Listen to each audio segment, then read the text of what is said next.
ఏంటి అసలు అవిశ్వాసాలు మీ దగ్గర ఎందుకు ఎక్కువ జరుగుతున్నాయి? ఎందుకంటే తెలంగాణలో 3 కార్పొరేషన్లు 7 మున్సిపాలిటీలు ఉన్నాయి. ఎక్కడ కూడా ఇన్ని మున్సిపాలిటీలు లేవు. కాబట్టి 4 ఇయర్స్ అయిపోతుంది. కాబట్టి అందరికి కూడా ఒక ఏడాదన్నా చైర్మన్లో కూర్చోవాలి, ఒక ఏడాదన్నా మేయర్గా కూర్చోవాలి అని వాళ్ళకు కోరికలు ఉంటాయి కదా. చాలామంది కోరికలు ఉంటాయి కదా, తప్పు లేదన్నా. వాళ్ళ దాంట్లోనే వాళ్ళకు కొన్ని ఉంటాయి కదా. మన ఇంట్లో 4 అన్నదమ్ములు ఉంటేనే ఇద్దరికి వాడది, 4 కోడళ్ళు ఉంటేనే పిల్లలతోనే యాడ్నో పంచాయతీ వస్తుంది కదా. ఇంతమంది 200 మంది కౌన్సిలర్లు కార్పొరేటర్లు ఉన్నప్పుడు ఇవన్నీ వస్తాయి కదా, మామూలే కదా. ఎందుకు మీ నియోజకవర్గాన్ని టార్గెట్ చేశారు? టార్గెట్ ఎవరు చేయలేదయా? అరే రామా, నన్ను ఎవరు టార్గెట్ చేయలే. మా దాంట్లోనే మాకే గ్రూప్ తగాదాలు ఉంటాయి, పాలిటిక్స్ ఉంటాయి, ఒక ఏడాది ఎక్కుదామని కోరికలు ఉంటాయి. ఇవన్నీ కోరికలు దిక్కేలా ఎవ్వరు ఒకటి అన్న పోయిందా నాకేం తెలియదా. నేను గోవా పోయింది వాళ్ళతో, కార్పొరేటర్లతో. నేను దుబాయ్ పోయింది కౌన్సిలర్లతో. నేనేం విహారయాత్రలకు పోలే. అవిశ్వాసం దాంట్లో ఇవన్నీ కావద్దు.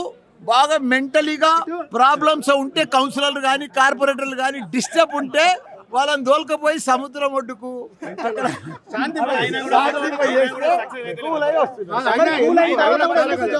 ఇప్పుడు నేను మేడ్చల్ తోల్కపోయినా సక్సెస్, పిడిదాస్ కూడా తీసుకపోయినా సక్సెస్. రాష్ట్రం అంతా కాదు, అరే మా దగ్గర చెప్తే నువ్వు రాష్ట్రం అంతా అడుగుతారు. ఇప్పుడు మా దగ్గర ఇప్పుడు మళ్ళీ గోవాకు ట్రిప్ వేస్తారు.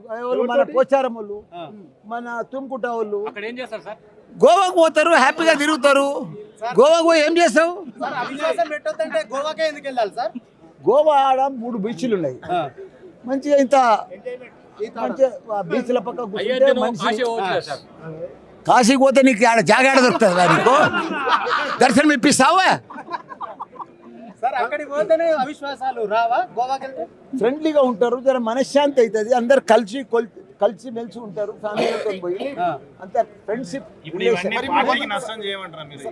చూడు, ఇది పార్టీకి నష్టం ఏముంది? గమ్మత్తులు అది 10 మున్సిపాలిటీలు ఉన్నాయని చెప్తే పోతారు. వైజాగ్ పోతారు. నేను ఎవరితో మాట్లాడలేదు.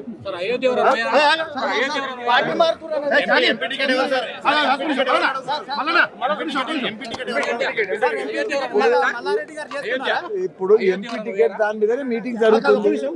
అది ఇప్పుడు కంక్లూడ్ కాలేదు. వాళ్ళు అది రేవంత్ రెడ్డి ఈ పార్టీని 100 మీటర్ల లోతు అడుగు పెడతాడు. చూడు, ఆయన సీఎం లెక్క మాట్లాడతలేడు. సీఎం మాటలు కావు, ఓ దాదాగిరి గుండాగిరి మాటలు. అవన్నీ పద్ధతి కాదు. ఒక సీఎం హోదాలో ఉండి ఏం మాట్లాడతాడు? ఓ లెక్కన పద్ధతి. అసలు మాటలు ఎవ్వరు కూడా భరించలేరు. వాళ్ళే 100 మీటర్లు కాదు. కాంగ్రెస్ 130 ఏళ్ళ చరిత్రనా? ఇప్పుడు ఏ లోతులు ఉంది అది? 28 రాష్ట్రాలలో ఎన్ని రాష్ట్రాలలో ఉన్నారు వాళ్ళు సీఎంలు? 2. అడ్రస్ లేకుండా చేస్తారు. మాది అడ్రస్ కాదు, మాది అడ్రస్ ఉన్నది. ప్రజలలో మంచి ఆదరణ ఉన్నది. మా ప్రజలు కూడా ఇబ్బంది పడుతున్నారు.